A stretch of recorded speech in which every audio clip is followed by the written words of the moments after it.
What is up, Minnesota? Welcome back to the Minnesota Wild franchise mode, episode 10, double digits, let's get it.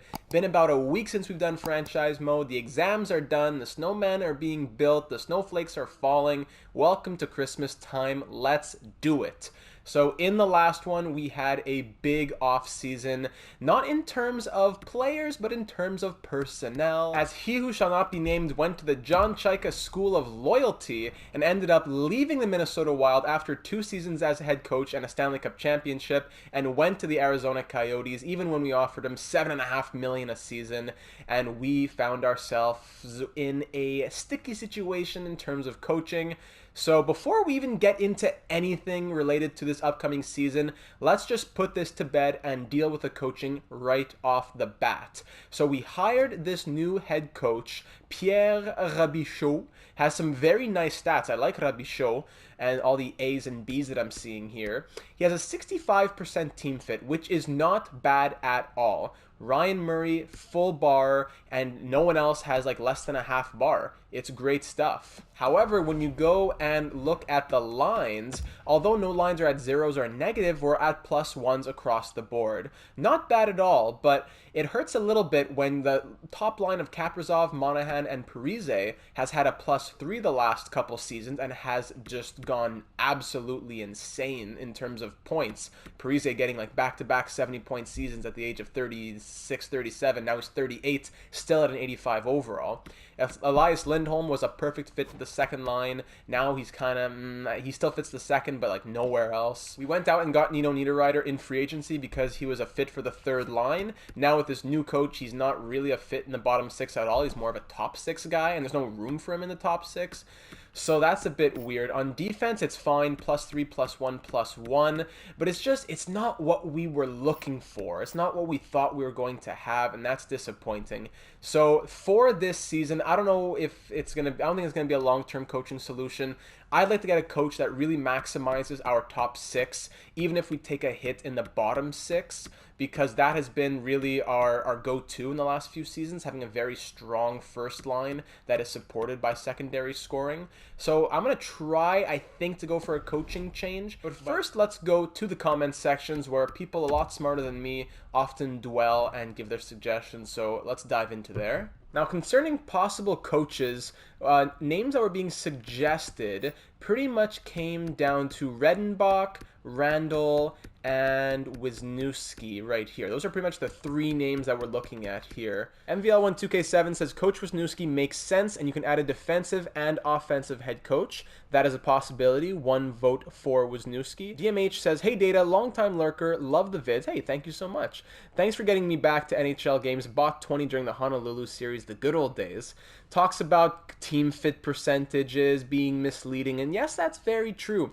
Now, it is suggested that we build through the younger players, find a coach built for guys like Kaprizov, Rossi, and Greenway. The coach doesn't even have to be good, so long as the teaching and coach influence is high, they will grow. Demote the current head coach to associate to keep those A's in the other categories. The old guys can always move on, but really it's the young guys that we're building around. Sending good energy for next season from Western Canada. Hey, thank you, DMH. Hope there's not too much snow out there in Western Canada. Hoot Hoot Boy says, keep your current NHL head coach unless he performs badly and other teams fire their coach that is clearly better. Instead, try to find a coach for the AHL team that fits for your future stars who you know are going to have a future in the team and grow them, since you will be playing Hoffman down in the AHL. This is an opportunity you should not waste. So first, addressing that point about the AHL head coach, I did go out and send a contract. I went through all these coaches and I found that Malhotra was actually the best fit, Brian Malhotra. He has 69% team fit, but what is really important is that the Kovanov, Shaw, Tarky, Volkov, Sokolov, and even Hoffman, high fits for them. So Miletic and Sarayarvi, a bit lower, but those guys are just free agent plugs. It's not really a big deal. I want those other guys to have +3s and +5s or whatever within the top 6, especially with Hoffman on that top line. Ryan O'Rourke does take a hit, unfortunately, but he loves Kalen Addison, so I'm just going to roll with Malhotra for this season, hopefully expose the chemistry and utilize that to our advantage. And once he gets hired as the associate coach, fire the goalie coach, demote the head coach, all that stuff, we'll see how the AHL lines look at that point. At the moment, we're looking like +1, +3 in the top 6, and then zeros. And on defense, +5, +1, +1. This coach does have a good fit, but I think this one might be a bit better even. Just really trying to squeeze a +3 on the top line to get Kovanov and Sokolov to grow. Shaw is going to get time with Hoffman on the power play, and we really want him to grow as well, as I've seen some great growth from him in previous franchise modes. But back to Hoot Boy's comment, keeping the current NHL head coach. I definitely want to keep him. It's just, I don't know if I keep him in the capacity of a head coach or as an associate coach, because he does have those good ratings, the A's and the B's and all that, so I don't want to fire him. And he does have a good team fit. It's just that I want to squeeze a little bit more out of Parise and Kaprizov and get someone who is better for the top 6, even if it's not as good for the bottom 6, because this team fit is a bit inflated due to Lievo, Sherwood, those guys on the 4th line. So that is still yet to be seen. Louis Malard says the coach with 69% team fit, which is Wisniewski, looks okay, but that might crash the coach chemistry, by hiring him. But hey, the guy has a high team fit. He just doesn't like Lindholm and Niederreiter. Tough call, but you can take a chance. So what I don't like about Wisniewski here is that he does not like Lindholm. He does not like Niederreiter. But his fit with Botter is not bad. We're going to see that Botter is a tough guy to find a fit for. He likes Kaprizov, Monahan, Parise, Murray, Greenway. So that's all great. Randall, meanwhile, has great fits with Parise and Murray and pretty balanced for everybody else, but a bit lower for Leon Botter. Meanwhile, Redenbach has a good fit, again, for the top 6 mostly. Murray, Lindholm, Parise, all the bigger names. But then down here, Botter and Rossi and Greenway take hits. And I think I'm going to just go ahead and take out Redenbach right here, just due to the fit with Greenway and Rossi. We really want them to be growing on the 3rd, 4th line. Mikey says that we should break out the Orville, Redenbach, or Popcorn. He looks like the best fit.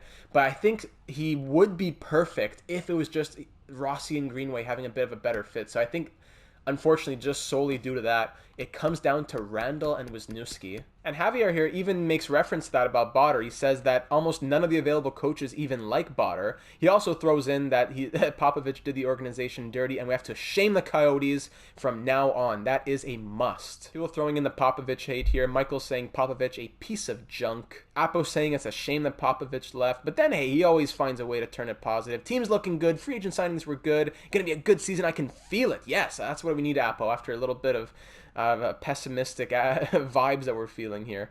But yeah, it really comes down to those two coaches. And now if we hop over to the Discord server and we go to our resident source of everything we ever need to know, our good friend Hobbsy, he says, I don't think there's really too much to do before next season. He who shall not be named really messed up plans. For coaching, I'd go Randall. If you're going to make a change, maybe you could overhaul the assistants and fire the whole staff, then roll with a coaching lineup of something like Randall, Redenbach, Wisniewski, Aho, Dingle, or a couple of 65s that love Monahan and Suter. I had not considered that.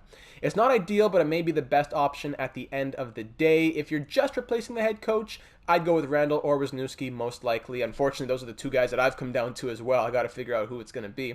The lineup is about as good as it's going to get at the moment, unless a new coach changes something. As for Mike Hoffman, I'd still try to move him at different points throughout the year if you can. It's unlikely, but maybe someone wants him for a playoff run. Maybe his value is at nothing, which doesn't make sense. I thought about maybe getting Hoffman back into the lineup, but you're right. Boldy needs to grow, and there's no room. Unfortunately, there is not. The only way he fits is if a new coach gives someone horrendous chemistry, and Hoffman has a perfect fit. So basically, if Niederreiter had red X's everywhere and then Hoffman had greens everywhere, that's the only way he would come back into the lineup. I'd keep an eye on the coaches that get fired throughout the year. There could be a better coach with a better fit that is let go by the CPU teams. Yeah, that's the second time we hear that suggestion. Very good.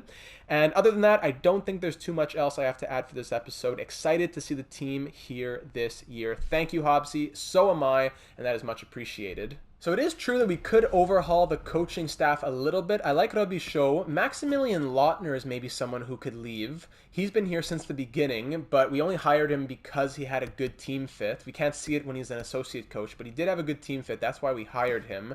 Actually, let's check his team fit at the moment as interim head coach. So his team fit is 68. Yeah, it's not bad at all. Likes Kaprizov, likes Murray. That's all great. Doesn't like Boldy so much. It makes the team pretty even. And if Maximilian Lautner were to be the head coach, we would lose a +1 on the fourth line, but get a +3 on the second line, and then defense stays the same. So I guess that's an option. I wasn't really thinking about Lautner being head coach.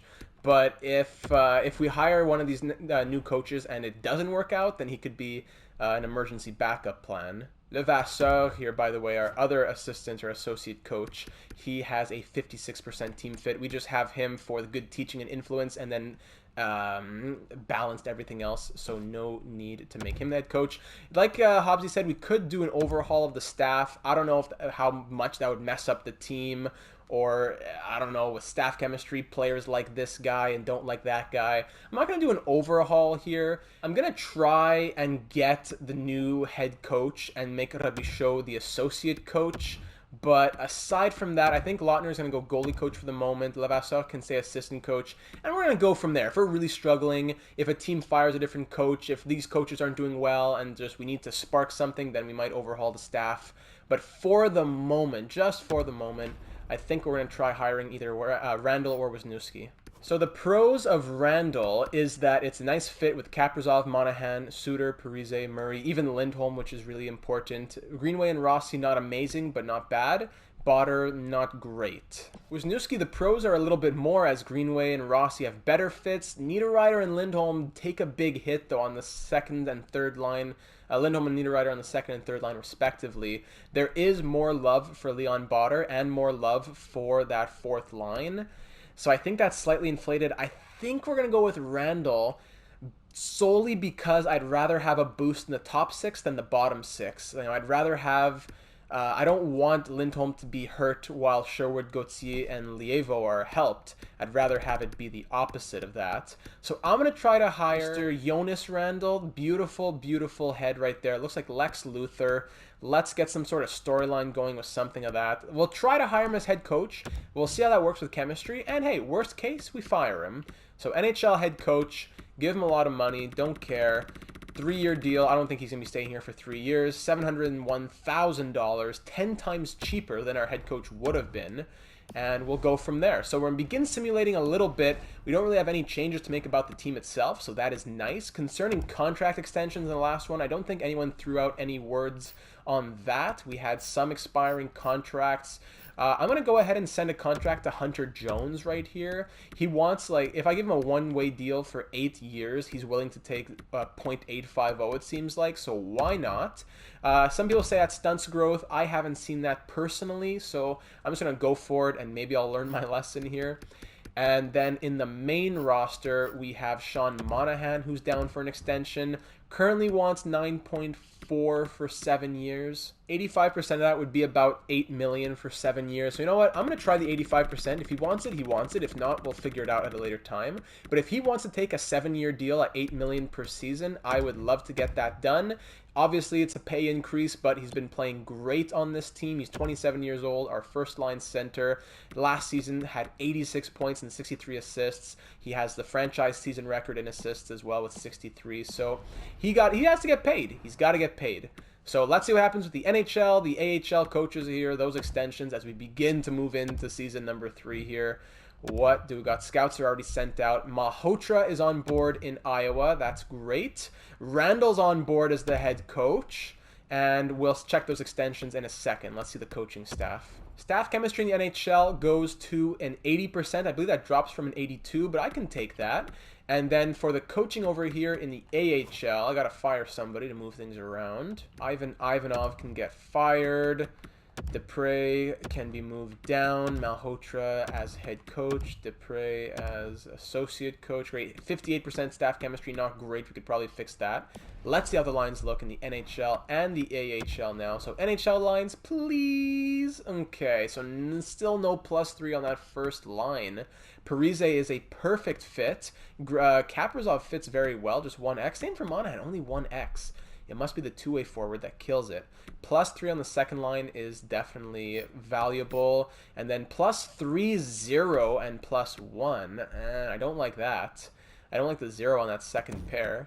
We move things around. Ooh, hold on. Well, I'm not going to put Calvin DeHaan on the first pair, I don't think.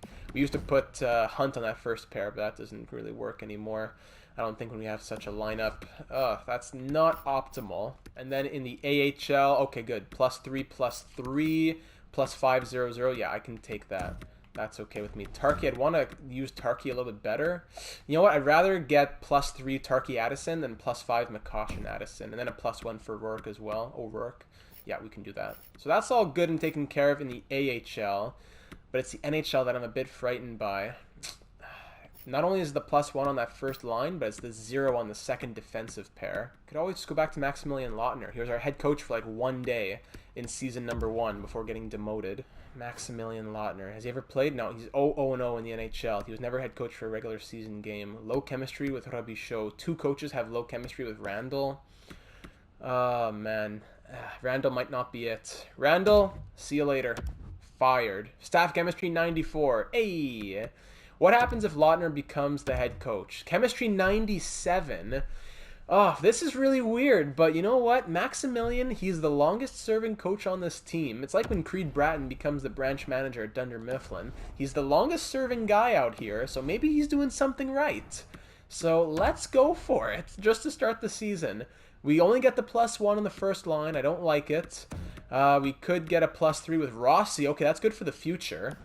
But I guess we got to deal with it for now. At least there's the +3, +1 on the second and third defensive pair. Special teams. Ooh, that's not good for special teams. I think solely because of the special teams we can't keep Maximilian here. Too many X's for everybody.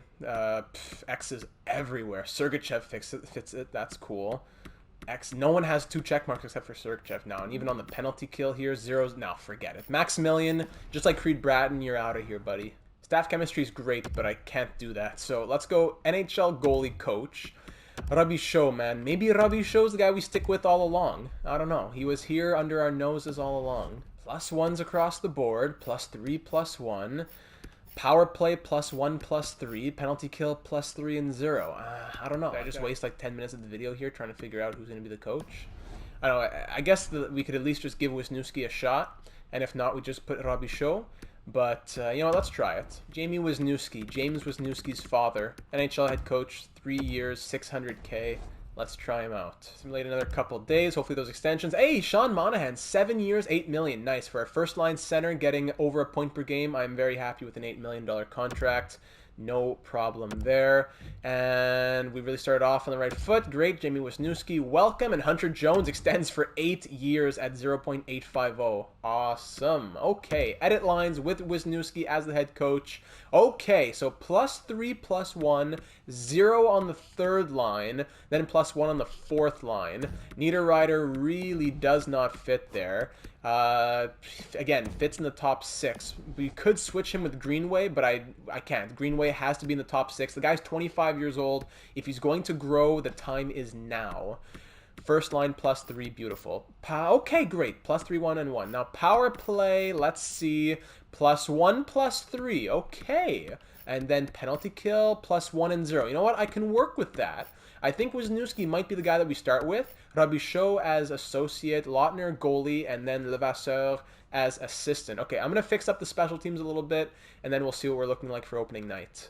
Alright, so not really much can be done. I swapped Lievo with Sherwood. At least it's a 80 overall instead of a 79 overall. Yeah, we'll take the hit, I suppose. Fred Gauthier hopefully does well. 83 face-offs.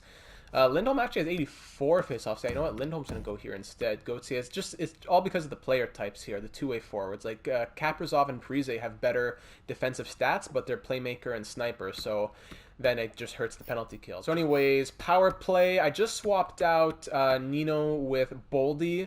It doesn't really do much. It still keeps the +3, which is great, but I'd rather Boldy get the extra ice time, especially since he's no longer getting a plus on the third line. So I think we're going to roll with the lines like this. Not much different than last season. An overhaul on the fourth line. We already knew Lievo and Gauthier. They came back from their previous stints with us. Sherwood is brand new. On defense, we have Calvin DeHaan, who's brand new in free agency. He signed a a 1-year deal with us, the offensive defenseman. If we're ever in a pinch, we could put him on the first pair, get a +5 if needed. Between the pipes, we're once again rolling with Elvis Merzlikins, who has 5 more years on a great $3.5 million deal. He has struggled at times. He's been fine in the regular season. He really just kind of fell off towards the end of last season. Playoffs, he wasn't great. Backed up by 83 overall Cal Peterson, who's also signed to a great contract, even better, 3 years at .85. Scratches we've got in free agency. Alexander Steen, retired now in the real world, but still kicking here. 38 years old, 80 overall for depth. And Kyle Capobianco, who's a great two-way D, but with defensive defenseman stats with 89 shot blocking and 90 stick checking. So let's go ahead and do it. Let's finally get to it. Wisniewski is our new head coach here for opening night. We'll see how things go. Season number 3, year number 1 Stanley Cup champions, year number 2 knocked out in the first round, year number 3, let's get it. Kaprizov, 89 overall, the best he's ever been. This team is ready to roll at home, Xcel Energy Center against the Washington Capitals. Let's do it. First period, 1-0 Caps. Nick Backstrom opens up the season with a goal against, but who's going to get the first goal of the season for the Wild? First period, Verana, Sprong, and Wilson. Why can't the Capitals be this good and be a pro? 25 shots and 4 goals for the Caps. No goals on 13 shots for Minnesota. Third period, we're going to need a rally that starts early before it gets too late over here. The real-time sim, man, it's a killer. Power play, 5-on-3 power play. Wow, long power play, nothing comes from it, and then 5-0 from Yoel Armia. Sheesh. 5-0 shutout from Ilya Samsonov. Oh my goodness, that is not, I repeat, not how you want to start a season. Wow, let's just forget that one and hop right back into the saddle at Islanders Arena up against the New York Islanders here. A little Eastern Conference swing here. Let's get out on the road and get our heads in a better place. There he is. Matthew Boldy, his first NHL goal, comes on the power play just close to 2 minutes in. All right, Wahlstrom. Okay, great. So Wahlstrom scores on the power play to tie it up. Then Eberle late in the first, 2-1 Islanders after 20. Second period, 3-1. Nice. Blake Como outshot 20-15. 3 goals on 20 shots against Elvis, as it is 3-1 Islanders. Elvis, he falls apart in the real-time sim, but he's really good, I guess, in the calendar sim. I don't know what you want to do here.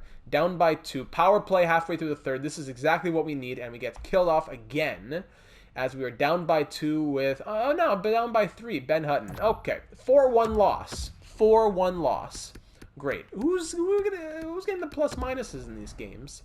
Varlamov. And then, of course, Patrice Bergeron, who left in free agency to go to the Islanders. Next game against Florida here. Come on, we got outscored 9-1 in our first 2 games. What are the plus minuses? Who's in the pits over here? What's going on? -5 for Botter and Sergachev. Yeah, that makes a whole lot of sense. Leon Botter, just 87, 89, 87 in those defensive stats. Sergachev, 89, 91, 92. Yeah, that makes a lot of sense. You know what, Botter? Maybe you're not ready for it. Maybe you're not ready for it. John Merrill, back to the second pair. Let's go. John Merrill. The pride and joy of Oklahoma. Let's do it. Game 3 of the season against the Panthers, who are 1-0-1. Let's wake up over here. Come on. Let's go. First period, 3-1. There we go. Matthew Boldy, let's go. 3 goals in the last 2 games now for the rookie. Let's go. And Jordan Greenway up in that second line. Alex Barkov adds one in late, but it's 3-1 Wild headed into the second. Second period, 3-2. Jeff Petrie scores for the Panthers. Shots 23-19 in our favor, but we're only up by 1. Early power play. Boldy on that power play. He could be deadly this season. He's on the point of the second unit, but I'm going to have to switch things around. Power play Florida halfway through the third. We kill it off once again. We're holding that 1-goal lead with just about 5 minutes to go here. Another power play, and this time Hornquist's going to capitalize on it. What's with all the penalties? What went on in the third, even throughout the game? What's going on? Dahan interference, Rossi high sticking, Niederreiter tripping, Honka, the former Wild. Second period, Greenway holding stick and delay of game.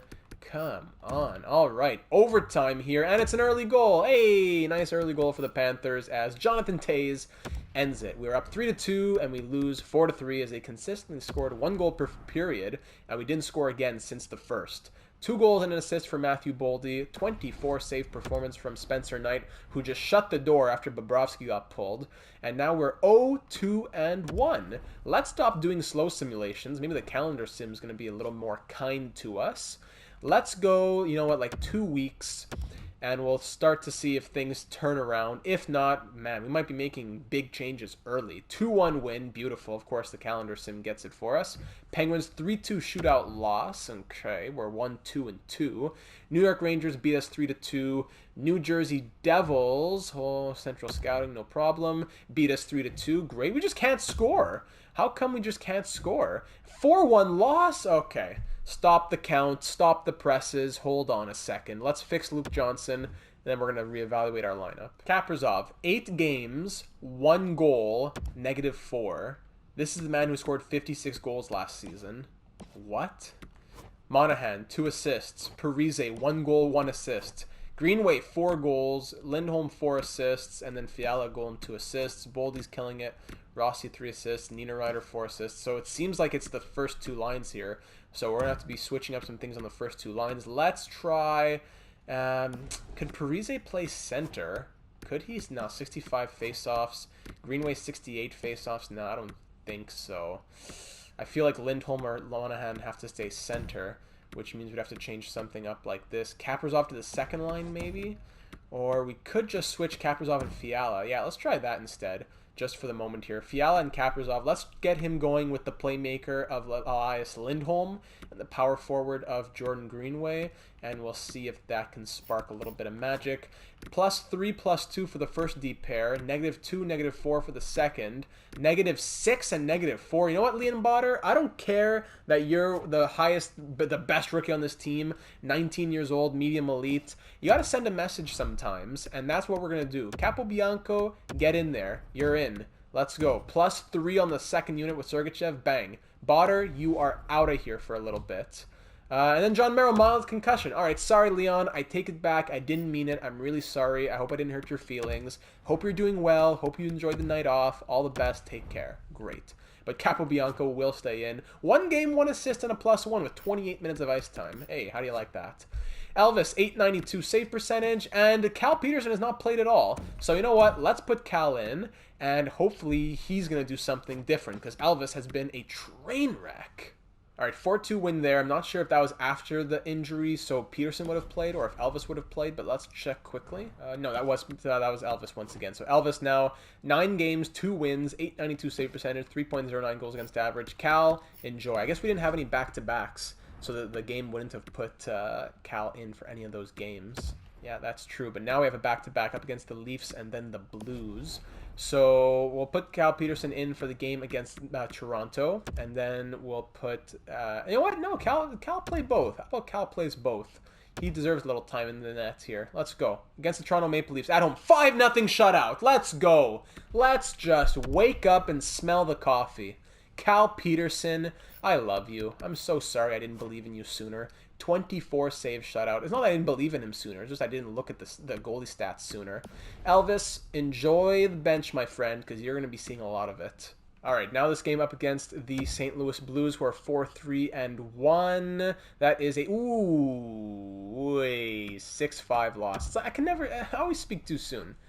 It doesn't work. It's a good thing that I don't have to marry these guys. I'd be getting divorces every 2 seconds.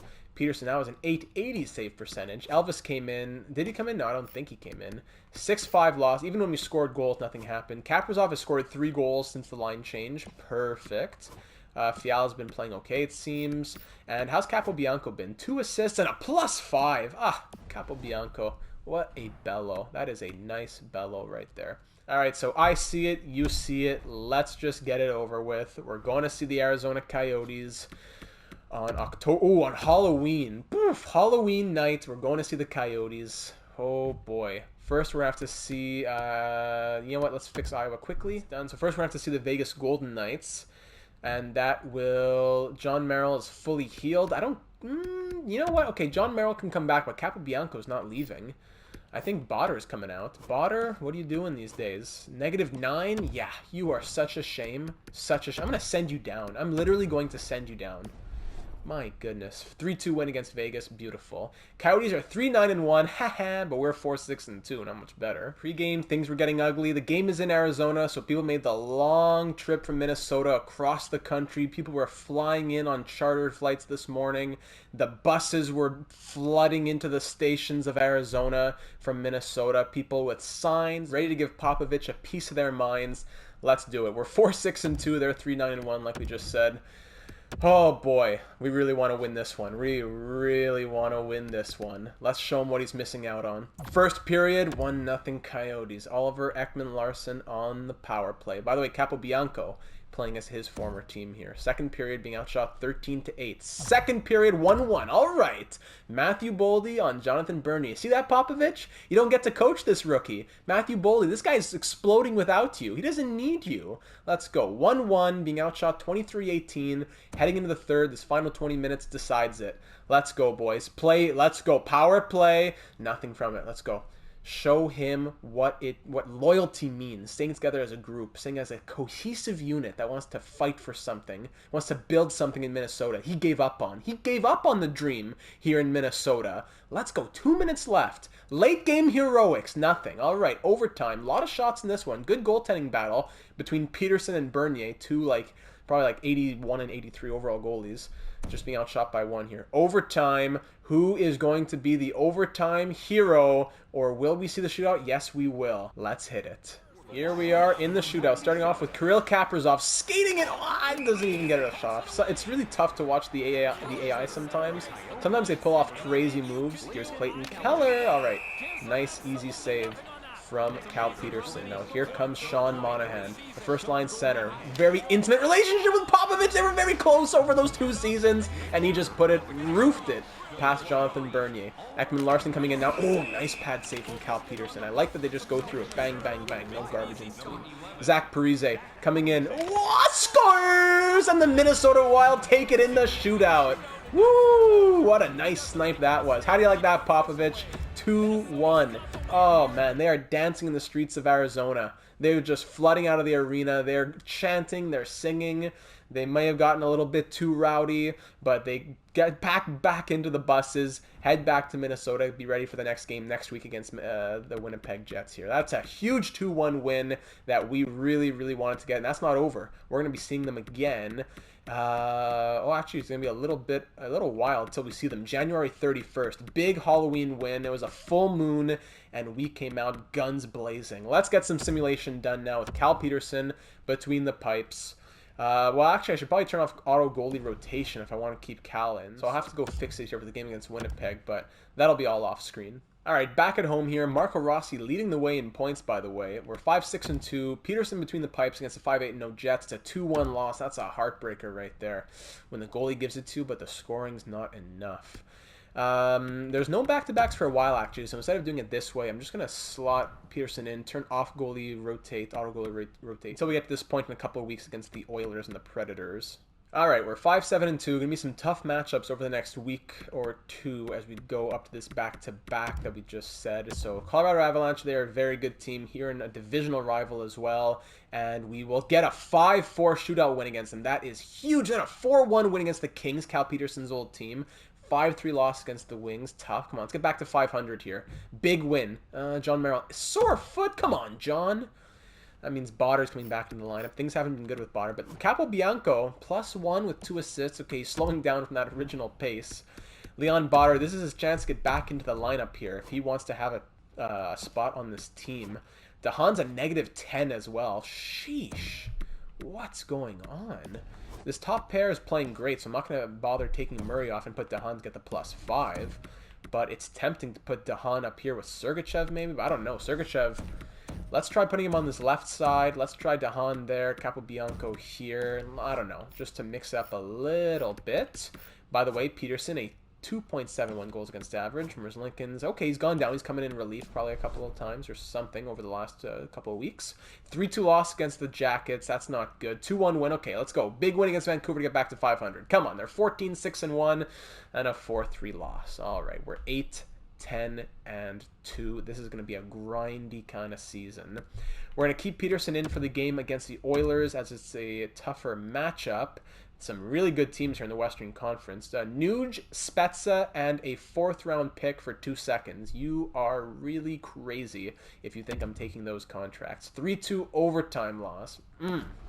4-16-2 are the Nashville Predators, so this is the perfect opportunity for Elvis to come in. Jordan Greenway leading the way in points. Second, third line must be just going off, but it doesn't seem like Fiala, Monahan, and Parise are doing that much. Only 3 goals and 6 assists for Kevin Fiala. What in the world? Parise's 3 and 6 as well. Let's try and really do something here. Let's put Greenway on the top line. Let's put Boldy on the top line. I don't know. Like, let's put... Like, why not here? This is the future. This is the future. Boldy, Rossi, and Greenway. Let's try this out. Let's go... Yeah, exactly this. Kaprizov, Parise. The second line becomes... The first line becomes the second line. The third line becomes the first line. And some elements here on the second line can be moved to the third line. Let's try that. Botter is now a -10. Great. Just getting worse. And Cal is going to be swapped out for Elvis. This is what Elvis really needs if he wants to get back in the good books on the Minnesota Wild. Up against an easy matchup against Nashville. 2-1 win. Barely squeeze it out against them. Yikes. Okay, let's also give him the start. Okay, we'll also give him the start against the Winnipeg Jets, who are 11-2-0. Come on, get back to 500 right here. 7-2 win. Finally. 7-2 win. That first line, I guess, getting it done. Let's go back to the goalies. Cal's going to get the start. Elvis is looking better. That's good. That's the good news. But Cal's going to get the start against the Hurricanes, who are 14-8-0. I don't want to trade John Merrill. And it's a 6-2 win. Finally, there is the scoring. Oh, yes. Okay, 7-2 and 6-2 wins. 13-4 outscoring them in our last 2 games. Finally, let's go into the month of December now and get some Eastern Conference games done. Chicago, that's a weird... Winnipeg, then... well, it's a homestand, so I guess that makes sense. 3-1 loss against the Chicago Blackhawks. Montreal Canadiens are 19-7-0, and they shellac us 8-5. 5-2 winning against the Hurricanes. At least there's that. John Merrill's fully healed. Leon Botter, if you are -12 or more, I'm sending you down right this day. -10. All right, you can stay. Capobianco -1. Dahan -2. All right, he was a -10, so that's huge. Playing with Sergachev has been a huge help. Okay, you know what? That's okay. That's okay. Botter's coming out for Merrill's coming out for Botter. Coming in for Botter. Capobianco staying in. But Botter, man, I really want to grow him, and he's not growing with this kind of play. And I'm not going to jeopardize the team just for one guy's growth. Hoffman's killing it. Great stuff. Hopefully they're getting some growth here on this line. Defense, we're going to make a little change here. Stillman, there you go. Riley Stillman. All right, Central Scouting, whatever you say. Boston Bruins are 15-1. We lose 2-1 in a shootout thriller. Let's go to the next back-to-back set here. LA Kings, who are 11-17-2. We lose 3-1. What's happening? We're 12-14-4. We really got to take a deeper look now. We got to take a deeper look. Matthew Boldy's killing it with 15 goals here in his rookie season through his first 30 games. But what is happening? Monahan 21. Kaprizov, okay, 16 goals for Kaprizov, playing well. These guys are all playing well up here. Rossi 17. Yeah, great. Parise could probably be doing a little bit more, but really not a huge issue. Nino Niederreiter is what's killing me here with 2 goals in 30 games. That's what's killing me. Maybe Mike Hoffman comes up for Nino Niederreiter. That's crazy. 11 points in 30 games. The bottom guys have been fine. I'm not really looking for a lot of goals from Gauthier and Sherwood or anything, so it's not a big issue that Gauthier has a goal and an assist. Goalies. Cal Peterson is 7-9-2 with 1 shutout, 900 save percentage, and Merzlikins 5-5-2. I'm going to give the crease back to Merzlikins for a bit, Merzlikins. But it's not like, it's because all these games are like 3-2 losses. It's like we're scoring a bit, but we're also getting scored on a little bit too much. So I'm going to try calling up Mike Hoffman and putting him on the third line. I'm going to see what his chemistry is like, actually. Mike Hoffman's chemistry, he fits the first line very well. I don't know, maybe Mike Hoffman's going to find his groove back in the NHL after getting a wake-up call in the AHL. Let's try it out. You know, Nino, 2 goals in 30 games. That's not what I'm paying you millions of dollars to be a sniper for. Mike Hoffman, let's put him on the left side. +5 on the first line. Bing, bang, bong. Matthew Boldy can play... Let's just put him on the second line. No plus, but it's okay. And then Fiala, Parise, Lindholm. No pluses here, but whatever. I will take it because it has to be Rossi. Yeah, it has to be Rossi. Okay. Special teams here. Only a +1, we said. Fiala, 7 goals. No, I'm not going to change the power play. That's all I'm going to touch. Just the lineup, the original lineup. The lines are going to hurt in Iowa, that's for sure. We'll just replace him at the moment with Guskov, and we'll fix that later on if we really have to. Still gets a +3, which is fine. That's good. All right, so Mike Hoffman, he fell from grace. He got sent down to the AHL to begin the season. He signed on a free agent deal here in year number 1, scored 30 goals and 63 points. The next season, scored 11 goals in 82 games, fell off a cliff. And then in Iowa, scored 21 points in 27 games with 16 goals. Hopefully he found his groove back a little bit. We're giving him first-line minutes, a +5 with Rossi and Greenway. Come on, it doesn't get better than that. Elvis, you have the crease for the next little bit. Let's get back in the groove here. Let's go. Mike Hoffman, he is our lucky charm, horseshoe, four-leaf clover, rabbit's foot, whatever you want to call it. 16, 10, and 2 are the Blackhawks. Let's get a big win against a big rival right now. No better time. First period, 3-1. Let's go. Welcome back, Mike Hoffman. Kaprizov scores twice on the power play. Jarmelson scores once for the Hawks, but then Mike Hoffman comes right back to restore the 2-goal lead. 3-1 after 20. Second period, 3-2. Dustin Byfuglien. By the way, Chicago, the team that took us out in the first round and went on to win the Stanley Cup last year. 4-2, Ryan Murray restores that 2-goal lead once again. 4-2, Minnesota. Shots 23-21 early in the third period. We've had a 2-goal lead most of the game. 2-0, 3-1, 4-2. Chicago power play is killed off, and we are extending that 2-goal lead late into the third period. Dylan Strome on the power play late, but then Matthew Boldy says, no, I like that 2-goal lead. We've done it all game. Let's keep it consistent. Monahan throws in the empty netter, and it is a 6-3 victory for Minnesota. Goal and 2 assists for Monahan, 2 goals for Kirill Kaprizov. And Mike Hoffman, welcome back to the lineup. 1 goal, +2, 2 shots, 2 penalty minutes, big night. Let's go. Finally. Okay. Let's go to the next back-to-back here. I'll keep Elvis in against the Predators. We'll go to the next back-to-back next week against Dallas and Edmonton. 4-3 win against the Preds. Beautiful. The +5 on that first line might be our saving grace. Flyers are 22-7-1. 4-2 loss against them. Understandable. 5-4 win against the Lightning. All right, let's go Cal against Dallas and then Elvis against Edmonton. Cal at a .900 save percentage, 2.81 goals against. Elvis at a .902. All right, he's bouncing back from his disgusting start to the season. Let's go with him in this one against Dallas. Cal Peterson, that is, against Dallas, and it's a 5-1 loss. Beautiful. All right, you know what, Cal? You're out for a bit. We gave you your chance. Elvis is getting back in the being given back the reins for a little bit. Let's roll with Elvis over the next, I don't know. Let's see, when is the next back-to-back here? Until this next one against the Avalanche. Let's go and do that. Edmonton Oilers, a very strong team. They've beaten us every time, and they beat us again. 4-3 loss. Makes sense. Iowa, head coach can do whatever you want down there. That's why we pay him the big bucks. San Jose Sharks, who are 17-18-4. They beat us 5-2. Dallas Stars. Calgary Flames have fired their head coach. All right, so we said that whenever a coach gets fired, we want to go check him out. Braden Van Ryn, Mike Van Ryn's father. 8-7 overtime loss. What is happening? Why are all these goals going in? I don't understand. I really don't understand. Back to the defense right here. John Merrill, what's going on? -5 for Merrill, -3 for Capobianco with 23 penalty minutes. DeHaan, -7. He's fallen back down. First pair is still fine.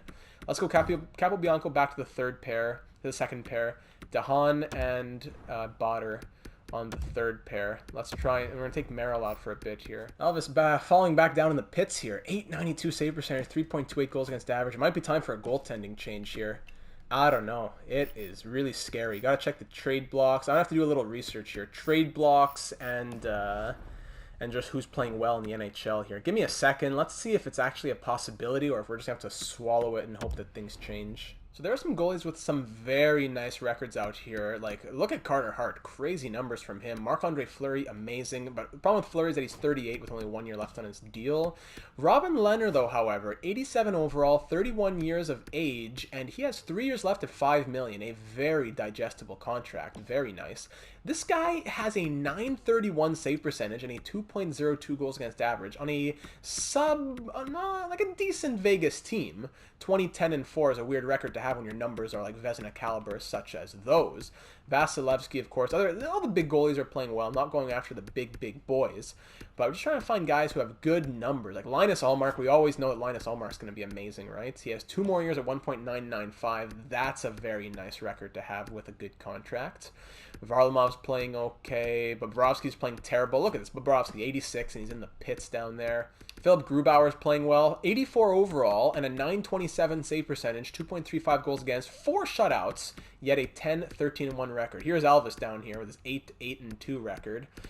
So that's difficult. Now I took a look at all of this, and now I want to go compare that to the trade blocks and see if any of these guys are up for grabs. So unfortunately, a guy like Robin Lehner has way too much trade value. There's actually only 2 NHL caliber goalies who are really on the block. And it comes down to Philip Grubauer, one of the names that we mentioned earlier. He is 84 overall, making $4.46 million for the next 3 seasons. A fellow German for Leon Botter. And then also on the New Jersey Devils, got Braden Holtby, 86 overall, 33 years old, 2 more years at $5.9 million. Numbers aren't bad, but we've had some very questionable experiences with Braden Holtby in our live stream franchise mode series in the past, specifically the Coast to Coast Challenge, seeing him fall apart with Team Saskatchewan. So I don't know, it's tough. Like, he doesn't have great numbers, really. It's just he's cursed in franchise mode. 899 last season. I don't think Holtby's a guy that I really want to go after. If I were to go get anyone, I think it would have to be Philip Grubauer. Low value, decent contract, and good numbers. So we could pick him up easily for Elvis Merzlikins, but is that what we want to do? Do we want to give up 5 years at 3.5 for 3 years at 4.4 for someone who is, what, 3 years older? Yeah, I don't know. That's difficult. Elvis, he hasn't played that much with us. Like, he played 30 games the first season, a full season the second one, and then over here. So if you take his 157 career games minus like 50 with Columbus, he's played about 100 games with us. He hasn't been through that much.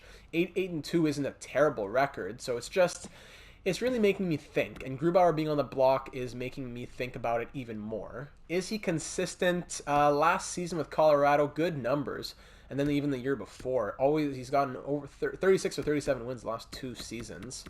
Always pretty solid numbers. Right now, very good numbers on a very bad team, I might add. They are 14, 22, and 2. So just something to keep in mind. That's like a big change. I don't want to pull that trigger just yet. He's on a big contract. We got him. Hopefully, he was supposed to be our long-term starter. I don't want to move him just yet. Maybe the backup.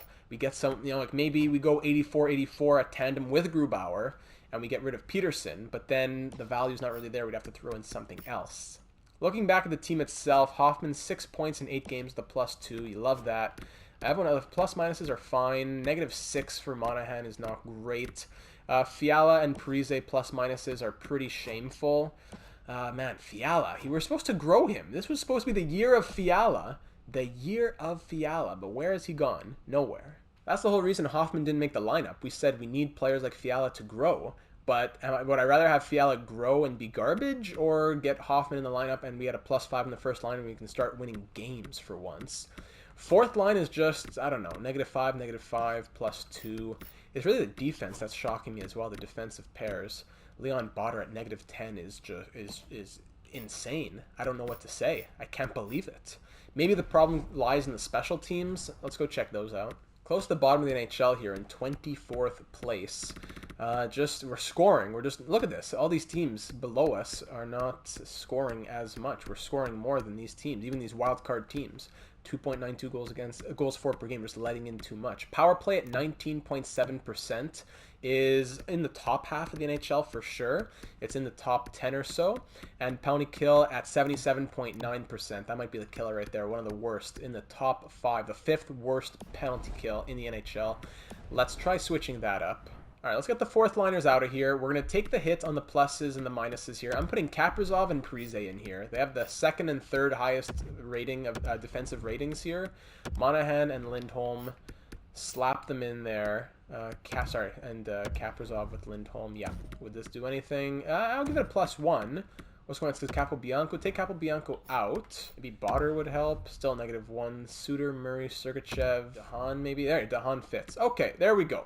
That is going to be the new penalty kill here. +1 and 0 with much better overall players. Forget the two-way forwards. Forget the pluses and the chemistry. Whatever. Let's try that. And, man, let's just get above 500. Let's just not be shameful. Come on. This is a good team. This is a good team. In the month of January, we'll be seeing the Coyotes eventually. Well, actually, a very good team here. The Buffalo Sabres are 23-9-6. Let's go see them. Okay, new line changes, 4-0 shutout. Bang, let's go. 4-0 shutout against the Vancouver Canucks. Don't want to do that. What was the game against, 8-4 loss, and the game against the Ducks, 4-2 loss. All right, great. 4-0 shutout win, 4-2 loss, 8-4 loss. Great. We'll give whoever's in nets, I think it's Peterson, we'll give him another start against the Avalanche, and then we'll switch it up against Vegas. 2-1 win, okay. Actually, it was Elvis there. Elvis, 896 save percentage at the moment. Then we're going to switch it up for Cal. Cal is at a 3 goals against per average per game. So let's see if he can let in less than 3 tonight against Vegas. And Zach Parise, mild concussion. Cool. So Alex Steen is going to... Actually, probably Niederreiter. Yeah, Niederreiter's just going to come in. I was going to put Alex Steen in, but Nino should be the guy who comes in. 2 goals and 9 assists in 30 games. Let's give him a chance to get back in the saddle with Lindholm as his centerman. Maybe that does something. So that game against Vegas was a 5-4 shootout loss. Nice. All right, we'll keep Cal in against Tampa Bay, and then we'll put Elvis in against Buffalo. We're 17-20-6. Please give me a W. 4-3 loss. What is happening? We just keep losing 1-goal games every single time. 1-goal games. We're just scoring. Either we're scoring. It's like we lose 8-7. We scored a lot, but we also get scored on. Or we lose 2-1. We didn't score, but we didn't get scored on a lot. It's never both. It's one or the other. Cal, 893, 3.08 goals against average. Elvis, you're in, and this might be a big deciding game for what we're doing moving forward. +12, +6, -2, -7, -13, -6. Leon, goodbye. John Merrill, you're back in. Give the +5 here on the first line. 9 points for Hoffman. -3, -4, I don't know. They're starting to struggle a little bit despite the +5. Maybe let's go back to basics. Monahan first line with Kaprizov for sure. Does anyone give it a +3? Rossi gives it a +3, but Rossi's a centerman. I don't think I really want Rossi up there, but you know what? Actually, you know what? Boldy first line. +3 on the second line, Rossi, Greenway, Hoffman, and we'll keep it like that. Boldy's killing it with 18 goals, so no reason for me to take him off. Fiala, 7 goals. Might as well just keep him down there. Okay, 0, +3, and 0. Let's do that. Against the 28-9-6 Buffalo Sabres, we're 17-21-6. Come on. First period, 2-1 Buffalo. Cousins and Montour both on the power play. Nice. The penalty kill continues to disappoint. Mike Hoffman, lone goal for us. Second period, 2-2. Kirill Kaprizov back on that first line. Ties it up. All right. Shots 23-16 in our favor. Game tied at 2.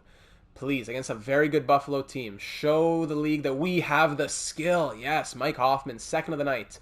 3-2. Power play. Nothing comes from that one.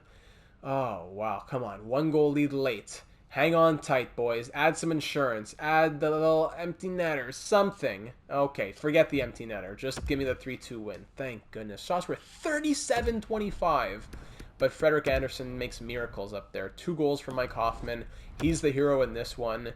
And, man, we're finding that Mike Hoffman is just being a godsend. May as well simulate up to the game against the Coyotes. That'll move us into the month of February. We'll fix the scouting reports, getting close to the deadline when real big decisions finally have to be made. John Merrill's fully healed. He's already here, though. That's okay.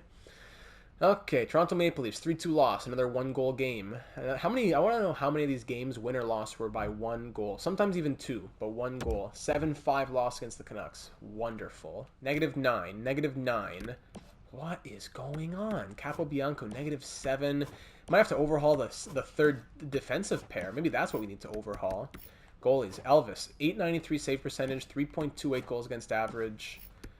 Ugh, I'm just sick to my stomach. I think that 7-5 loss was really the nail in the coffin. You know what? That was the nail in the coffin. It's time to make moves. Of course, the simulation continued on, and it actually gave us a 4-3 win, so thank goodness there's that. But now it's time for moves before the game against St. Louis, right before the All-Star break. 19, 23, and 6 is the record. All right, so here's a deal that I'm looking at with the Carolina Hurricanes. Brett Pesce, very good defenseman, 83 overall, very steady guy, -2 at the moment. But this guy's a defensive defenseman who fits all defensive pairings. So I like that this guy can move wherever needed. He has 2 years left on his deal, so that would allow us to not have a question moving into next season because John Merrill was already a question because his contract was expiring. So Brett Pesce can play anywhere that he is needed. He is a very strong, underrated guy. He was a +16 last year, -2 at the moment. The only thing that kind of frightens me is that I like him a lot in real life, but he doesn't seem to be crazy amazing here in simulation world. It looks like John Merrill and Nino Niederreiter for Brett Pesce would go through. If we don't want to do that deal, there are a number of other players who are also fit, but are on 1-year contracts. So if we go to Colorado Avalanche for example, Erik Johnson, 34 years old, 81 overall, +10 at the moment, and he fits defensive pairing 3, which is where we would be needing him to play. Is he just on a good team, or is he actually a solid defenseman? I think that might be the better bet. I'd rather go with Erik Johnson. His contract will be up this season. I was thinking Pesce until I kind of saw the numbers there, as Pesce would be great in real life, but it doesn't look like he's anything crazy special in the simulation world. Erik Johnson, 3.5 stars defense. That's all we really need. Just someone for the third pair who's more steady than Merrill, who has gotten us 3 assists, -8 in 29 games. And I don't know, just doesn't seem to be meshing with anybody. So if Erik Johnson could be a good mentor for Leon Botter, maybe we put Dahan up to the first pair with Suter, get the +5 going, I don't know. So the Avalanche are a buyer and they want Merrill, so maybe that works out fine. Could we throw in a pick from this? We get a 6th and a 7th maybe from Colorado for this. Isn't sufficient at all. Yeah, probably just straight up won't even get it done. No, not even that. Even though the value is there. Couple 7th round picks. Does that make it happen? Trade accepted. Happy to accept. Thank you very much. We lose a couple 7ths, but worth it to get help on the defensive end, which we are dying for. So there's a little move for us. Let's fix up defense. Maybe it'll look something like this. Scouts actually lied to me, which is nice. He doesn't fit the third pair whatsoever and only fits the second pair. Maybe I misread that and it said it was talking about the last coach. That would definitely be my bad. The good thing about you guys is you can just scroll back and look at that. That might have been my bad. At least he fits the second pair, so that's okay. But then where does Ryan Murray go? He has to play the first pair, and yeah, Calvin DeHaan back to the third pair. So Erik Johnson's fine. It's just he's not going to be playing where I thought he was going to be playing. I mean, we could keep Johnson on the third pair and then put Capobianco here instead. It gives it a 0. You know what? Botter can stay out then, and this will be how we start defense for the next few games. Goaltending, I am very close to making a change, but I want to wait and see if those defensive changes do anything first. I don't know if that's going to really do much, but just a little deal to just, I don't know. It's with a division rival. It's not a big deal. Both 2 third-pair Ds getting swapped with a couple 7ths involved. I don't know. I'm just trying to get anything going here. 21, 24, and 3 are the Blues. If we don't win this game, Elvis is gone. First period, 1-0. Elias Lindholm on the power play. Second period, 2-1. Capobianco scores for us. Vince Dunn for them. We're up 2-1. 1 goal on 16 shots against Elvis through 2 periods. Power play. We killed that one off. Very nice. Okay. I think Elvis, even if we, unless Elvis collapses. Okay, great. Unless Elvis really collapses with like 3 goals, we'll probably keep him through the All-Star break. No need to move him. And Marco Rossi will add the insurance marker against Riddick. Ryan O'Reilly comes right back with with 1 minute and 1 second to go, but that is enough to get the win for us. Game-winning goal to Marco Rossi. Shots were 31-29 in this one, and Elvis made the saves that he had to get second star of the night. Goal and assist for Rossi. All right, 3-2 victory for us. Let's go through the All-Star break, and next game is against the Coyotes. 20, 23, and 6 is the record at the All-Star break. Here we go. Now we're at home. Now they're burning like effigies outside of the stadium. People are just going berserk. They're smashing on the windows of the bus. They're throwing tomatoes as the bus of the Coyotes comes in. They want Popovich. They don't want to hear any of his sorry excuses. We beat them in the shootout last time. Let's do it again. They're 22, 20, and 8 in the moment. We're 20, 23, and 6. I don't know. There's still a lot of questions here. Even aside from the goaltending, do we overhaul the coaches? I don't know. First period, 1-0 at home. Ryan Suter, the captain, scores shorthanded from the blue line. You love to see that. Second period, 1-1. Clayton Keller ties it up. All right. Shots are 19-16 for the Coyotes, and this game is tied at 1. Another tied third period. Joel Edmondson puts Arizona up 2-1. Power play, extended power play, and we kill that off. And then Elias Lindholm ties this game back up halfway through the third. Let's go. 2-2 game shots, 23-20 for the Coyotes. Will we be going beyond regulation once again against Popovich and the Coyotes? It seems like it. Shots 28-22 through the 60 minutes. That's a very low shooting game. 2-2 is the score. Who will be the hero for Minnesota? And it is the captain, Ryan Suter, with his second of the night. And the XL Energy Center goes absolutely mad with a 3-2 victory. They're shaking the glass. They're throwing streamers on the ice. They're chanting all kinds of songs at Popovich that have been written over the course of the season as he walks off the ice. 3-2 is the final. 2 goals for Suter, 27 saves from Elvis, and 2 assists from Sergachev. All right, you know what? That's 2 wins since the line changes. It's both 1-goal games. 1-goal wins, that is. So it's a bit dicey. We're going to go up to the game against the Flyers, which is when all the scouting reports will be over. I'll go fix all those. Hopefully it's another couple W's to get us to 500. 1-goal loss. 5-4 loss and then a 4-2 win to bring us to 22, 24, and 6. I don't know if we can even go up to the deadline. I think now is a good time to stop, actually. Now is a good time to stop for this episode. We're not going to go up to the deadline and then stop. Yeah, we don't need to play another 10 games to know that things aren't looking great at the moment. We are 5-4-1 in our last 10. Okay, so now is when the suggestions are going to start coming in. This is the part of the video where we're going to say, okay, what needs to be fixed? Monahan has 43 points in 52 games. He's a -11. Kaprizov, 39 points, -10. Rossi's killing it here in his rookie season with 35 points in 52 games. Greenway with 34. Sergachev, 34. Suter, 32. Great. Boldy, 30 points and 21 goals in his rookie season. Monster. Lindholm, 30 points. Fiala, 29. Parise dropping off a bit, 28 and 48. Hoffman has 14 points in 22 games. Not bad at all. Niederreiter, 14 points in the 34 games that he has played. Do we give him another opportunity to get in the lineup, or do we move him? Lievo actually also has 14 points, but in 52 games. DeHaan, 7. Eric Johnson, since he came over here, he has gotten nothing. All right, perfect. No points, no plus-minus, 1 shot on net, 4 penalty minutes. Perfect. Steady as can be. Capobianco, 4 points and -5. Botter has a -13 through 27 games. What was he last season? +8. -13 in 27 games. What do we do with Botter? Do we send him down? Do we try to put him back in the lineup? Goaltending. Merzlinkins, 15, 13, and 2. 1 shutout, 896, 3.2 GAA. Peterson, 7, 12, and 4. 1 shutout, 893 save percentage, 3.09 goals against average. Goaltending in the entire NHL. Anderson, Price, Sorokin looking good. Marc-Andre Fleury, Robin Lehner still great.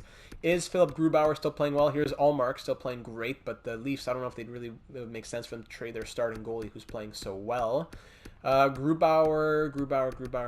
I'm not seeing him anywhere. I guess he hasn't played much. He is now 15, 19, and 2. Numbers are still there. I'm down to earth a little bit, but the numbers are still there. Are any of these goalies interesting to you in terms of trade possibility, realistic trade possibility that is, because obviously we can't go out and get Carter Hart for a prospect. Rookie skaters, by the way, just curious. Josh Cousineau, the 2nd overall pick in 2021, leading the rookie scoring race. Rossi right there. Connor Zary, who got offered to us for like a bottom pair defenseman when the trade value was still broken. Good thing we didn't expose it then. Tim Stützle, all these guys. In the entire NHL scoring, it is Evgeny Malkin with 63 points on the Hawks. Great. Love that. That's great for the division. Who is leading the NHL? And then all these names as follows. 30 goals for Alex Ovechkin. Even Alex, look at Alex Galchenyuk. 53 points in 52 games. What? That's crazy. All right, let's look through the trade blocks of everyone in the NHL. Anaheim, nobody. Coyotes, Martin Ferk. Bruins, Pasternak's on the block for the Bruins. What? He's on the last year of his deal. Ooh, we could get Pasternak. We have the money to be able to extend him. That's crazy. But he fits the third line. Doesn't have a good scheme fit. As a sniper, he has 55 points in 54 games. What's up with the Bruins here? They're 30, 22, and 2, but they want to move him. I guess they're at a stalemate. Oh, that's interesting. But then what would we trade for David Pastrnak, right? Who do we have to trade? We'd trade like maybe Lindholm and Niederreiter. I don't know. That would be interesting. So David Pastrnak's on the block. So is Will Butcher, 83 overall defenseman. He fits the top 4 defense pairings. Mikko Koivu, 83 overall, fits the top 6. Sam Bennett, our old friend, fits the top 6. Mark Giordano, 84 overall, fits defensive pairing 2. Kasha fits nothing, so forget that. Carson Soucy, Derek Brassard. Everyone's on the block here. Jake DeBrusk, 81 overall sniper, fits the pony kill, forget that. A lot of guys in Boston on the block. Wow. Jack Quinn is on the block. He is down in Rochester, doing nothing too crazy. 76 overall at the moment. Chris Tanev on the block for the Flames, 82 overall. Fits all deep pairings. 2 years left at 4.5. Josh Bailey over on the Hurricanes, 83 overall. 2 years left at $5 million. Jake Gardner is also on the block. And Jake Gardner fits deep pairing 1 and all penalty kill. Nah. Sorella, Koivunen, a prospect there. Jean-Luc Foudy over on the Avalanche. Chubasov. Ian Cole on the Blue Jackets. Fits deep pairing 2. 2 years left on his contract. No one on Dallas. Anthony Mantha. Ooh. Anthony Mantha fits forward line 3 again, it seems to say. We could scout him a bit further. 22 goals and 18 assists for 40 points in 52 games. He's on 2 years left at 5.7, so it wouldn't be an expiring deal. Interesting. Vetrano's here as well. Ryan McLeod, Raphael Lavoie, Hepanyemi, Lundell, the Kings, nobody interesting. Canadians, Shea Weber. Just for fun, what does Weber fit? If anything, top 4 D pairings, and he has 4 years left on his contract. Nashville Predators, Mathieu Perreault is here. Arturi Lehkonen. Devils, nothing super interesting. Islanders, JG Pajot fits the first line. 4 years left on his deal. Jordan Eberle fits the first line. 2 years left on a $5.5 million contract. 14 goals, 23 assists. Anders Lee also on the block, but that's not going to take that contract. No one really on the Rangers. Senators, Hinostroza. Flyers, PK Subban. He has 4 years left, right? Yeah, he fits deep pairing 1, which is cool. But 19 points in 50 games for an 86 overall, making that much money. Hampus Lindholm, that would be good defensive help. He fits deep pairing 1, 4 years left, just under $6 million. Ekholm, he fits deep pairing 1 as well, 3 years at 5.8. Mark Jankowski doesn't fit anything. Matheson has a lot of trade value for some reason. I don't think I'd really be interested in him, and not really interested in Vlasic or Dumoulin. Fits deep pairing 2, but still, these guys have big contracts. Don't really need that. Simek, Kulak, Torrey Krug. Oh, look at all the guys on the block here in St. Louis. Fits deep pairing 1, Torrey Krug does. He's making 6.5 for another 5 seasons. That's very interesting. As an offensive defenseman, he could play with Ryan Suter and get a +5. Oh, wow. That's definitely what would happen if he was on this team. Oh, goodness. Keep that in mind. That's very interesting. Braden Shen fits the top 6, and he has 6 years left at 6.5. Ryan Nugent-Hopkins, 5 years, 8.5, fits the second line. Justin Falk, he has 5 more years at 6.5, doesn't fit anything. Ryan Pulak, 10 points, fits the deep pairing 2, making 6 more. These are big contracts. And Justin Schultz, 4.775, fits all PK lines. Spezza, I don't know why they're paying him that much. But that's very interesting, especially Torrey Krug. Keep that in mind. Nothing on Tampa. Jay Bomeister, nothing really on Toronto. Jet Wu. Vegas, nah, nothing really. Washington, nope. And Winnipeg, nope. So I'm just going to quickly go through goalie trade blocks as well. Nano Jokovic for the Anaheim Ducks. He's 82 overall. Good stats down in San Diego, and he's on an expiring contract. Tristan Jarry, really? He's on the block in Boston? He's good. Tristan Jarry, he has a .918 save percentage and a 2.35 goals against average. 1 more year at $3.5 million. He is playing great right now. 25, 15, and 1. That's interesting. Go get Tristan Jarry for goaltending. David Pastrnak for the first line, Torrey Krug for the defense. Just overhaul it here. That's interesting. That's really interesting. You know, swindling the system is one thing, but if people are on the block, then hey, they're on the block. Jonathan Quick is on the block for the Kings on the last year of his deal. Good numbers, actually, in the AHL. Great numbers. Good job. Grubauer is still on the block in Nashville, but his trade value has risen very much. I guess having the term plus the performance at the deadline has risen his trade value, so that makes sense. Probably not an option for us really anymore. Holtby's still on the block as well. Hugo Allenfeld is on the block. Not a bad prospect. Medium starter potential. 75 overall. 21 years of age. Great numbers in Syracuse. Maybe that's just like a cheeky pickup. I don't know, backup Hunter Jones or something. I don't know. Vancouver Canucks, nothing there. Who's this guy? Markkanen, medium starter, 20 years old, 78 overall. How about that for a cheeky pickup? 4th round pick in 2020. Markkanen, 20 years old. That's interesting. Not a lot of value. Maybe just a little pickup right there. And that's it for the goalies on the block. Okay. So I'm also a degenerate. I forgot to go look at the coach that got fired. So just speaking of coaching staff, if anyone wants to make comments on that, just so you know, Van Rijn, he's an A- rated coach. He has A's for a lot of things, has some great hair on his head, and he has a 63% team fit. Pretty balanced, not great for Kaprizov, pretty balanced for most players. Loves Dahan, doesn't like Johnson. Probably not a guy that I'd go with, but decent team fit, just to say. Coaching staff, the staff chemistry has dropped to 77%, which is not great at all. Wisniewski doesn't like Lautner. Robichaud does not like Lautner. Levasseur doesn't not like anybody, and Lautner doesn't like Wisniewski. Overall morale for him is pretty low as well. Malhotra, 63 down in Iowa, whatever. I think we'll take a pause there. Here is our trade value on the team. If we were to trade anybody, if that was to be part of your suggestion, we could move on from Elias Lindholm, but he does have that great contract for another season after this one. We could move on from, I don't know, maybe Kevin Fiala. We wanted to grow him, remember? Nino Niederreiter, we could definitely trade. Parise, maybe. The value's not really there. Dahan, maybe.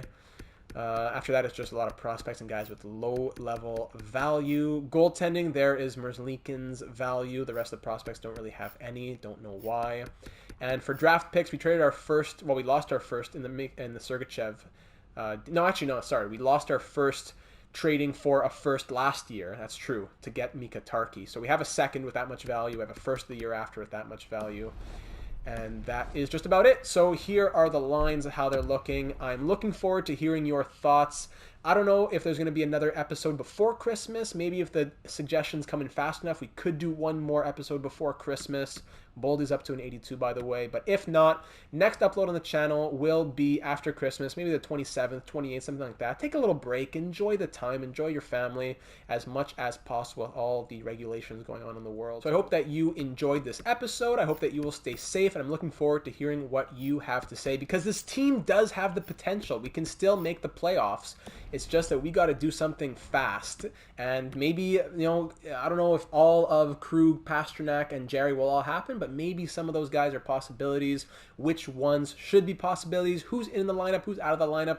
What's up with the coaching? Where does Leon Botter go? All those good things. I look forward to hearing all of that. Thanks so much for watching. If you're not already subscribed, make sure that you are, so that you're made aware of all the uploads here on the channel. Franchise mode in NHL and MLB, Be a Pro, franchise mode challenges, career simulations. Don't forget that the Lucas Raymond simulation just came out. All the links for everything down in the description, Twitch, Twitter, and the Discord server, where suggestions like the ones you saw at the beginning can be sent in, or in the YouTube comments below. So whether or not this is the last one before the little break that we'll take for Christmas, just wishing you and your families a very happy and safe time. Remember the reason for the season. Enjoy the time that you all have together as much as you possibly can with everything going on in the world, and just be thankful and grateful for what we can do. And I look forward to hearing your thoughts and getting back on the horse over here in the next one. So I will see you then.